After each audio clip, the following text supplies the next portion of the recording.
Nityanandam. With all auspicious blessings and grace of my Guru, Paramahamsa Sri Nityananda Swamiji, I welcome you to the series on relations and relationships. Today, the world has actually shrunk into our iPads or even the mobile phones, where everything is done on phones, be it relating with others on Facebook, Twitter. God knows there are so many social media platforms where we all relate to each other. And anything you want in the world, you just need to Google, and it's there in your doorstep. Google has become the mantra, the miracle, the magic maker, and the facilitator for almost every known and unknown problem to mankind. But yet, humanity is positioned in such a way today that it is withering away from all its relationships. All our relationships are just breaking, and we just disconnect so quickly. It's like we move from one channel to the other. Likewise, we move from one relationship to another without having the patience to understand each other. It doesn't matter who's at fault, but we're losing the relationship, we're losing memories, good memories with people. Especially India was such a beautiful civilization, a civilization that gave us Aryabhatta, that gave us Ayurveda as a medicine, that gave us huge architectural geniuses like the Khajuraho temple in the up north or the Rajaraja Cholan temple in down south, the Periyar temple it's called as, the Tanjavur temple. Such a vast civilization, such a rich civilization cannot have been founded without excellent interpersonal skills. People would have had such a huge and amazing space for each other, the understanding, the love, the compassion for each other that made this civilization thrive to its peak capacity. The Indus Valley civilization had one of the best well-laid roads, well-laid drainage systems, well-laid restrooms, which even today in this advanced age of information, advanced age of technology, many towns and cities are still struggling with decent layouts, without well-planned layouts. Our civilization itself, core founding philosophy was people for each other. From that civilization, we have moved away from interpersonal to intra-equipment, intra-infrastructure dependencies. And yet, we get hurt when people behave in a different way to us, and we break off relationships. Is it really fair? Not being understanding, not being compassionate, not trying to hold others' space? It's not fair to yourself, it's irrelevant about others. As you keep withdrawing from one person to another, oh, that fellow didn't smile at me, that girl didn't pick up my call, oh, my brother asked for my wealth, that sister asked if I was going to help her with her daughter's wedding, but I can't. So this way we start disconnecting from people, and we are not even able to reconnect to them back in this lifetime. It's each one of us respond to each other the same way. It is not just one person. What happened to the concept of living for others? We seem to have totally lost the idea of living for others. It's more about, oh, if it's about me. If I am being too friendly, people will take advantage of me. So I have to protect myself. Oh, if I am being too generous, people will want all my wealth and leave me and go. So I have to protect myself and my wealth. But you're working on presumptions and assumptions. Some people will be good, some people will be bad.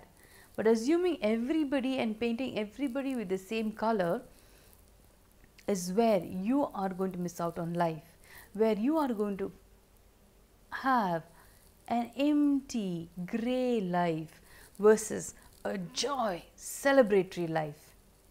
Yeah, people are good, people are bad, but it should not let your inner space be affected by other people's responses.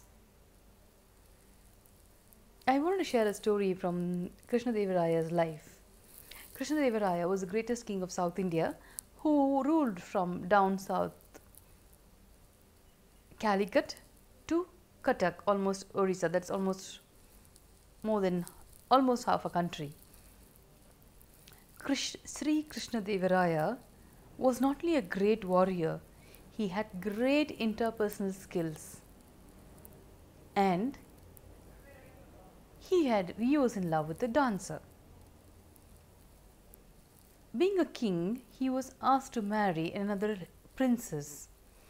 Now, he had to sacrifice his love for the girl for the betterment of his kingdom.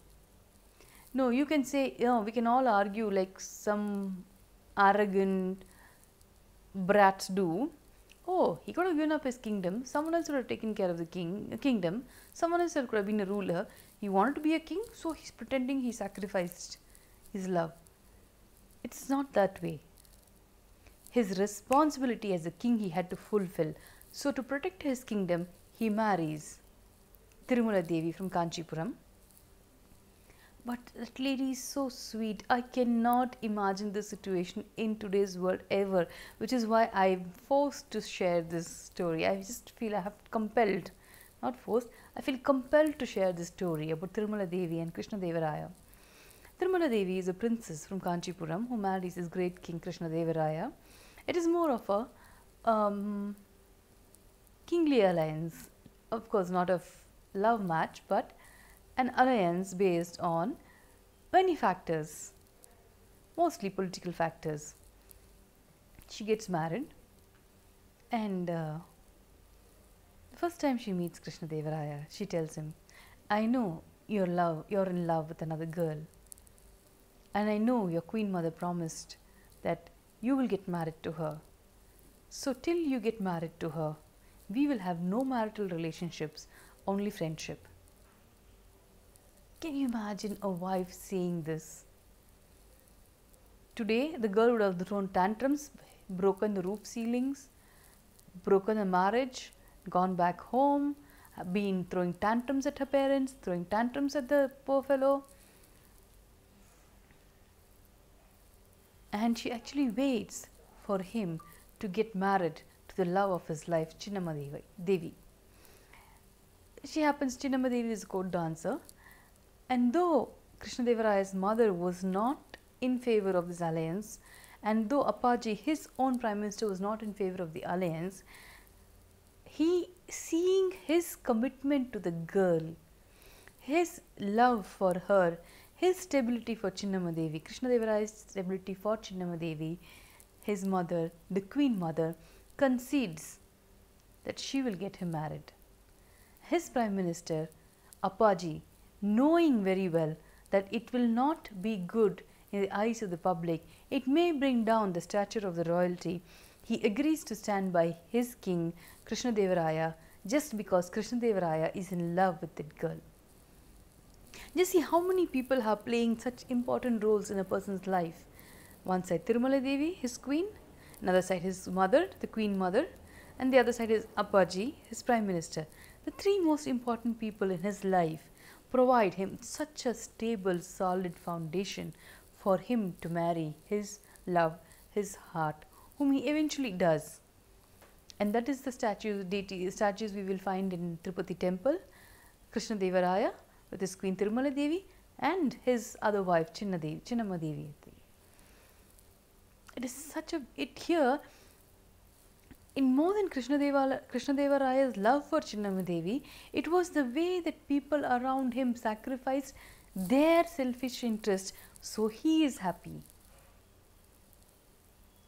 If we are going to be so narcissistic and cynical and say, oh, because he's a king, everybody wanted to make him happy. No.